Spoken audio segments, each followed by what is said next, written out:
Welcome back to the channel. Today I'm gonna share you a tricks because if like me you are on a job of bearing or whatever and you have to remove the disc and the disc is completely stuck, this is a cheap and very efficient way to remove any kind of disc. So I resume.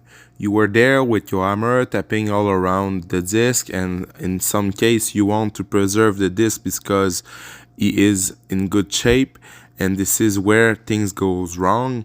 And now you tapping for half an hour with an hammer and nothing moves.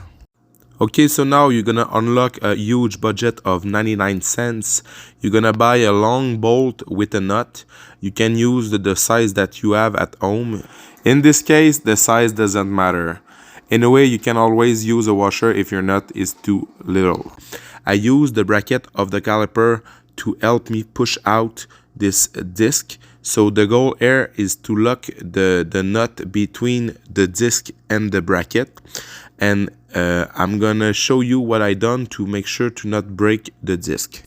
In this case, I use simply a metal sawzall blade to be sure that the bolt won't hurt the disc. So as you see, the bolt holds by herself, and now you're gonna take your impact or whatever you have on hand and simply screw. Look at this, it's so easy.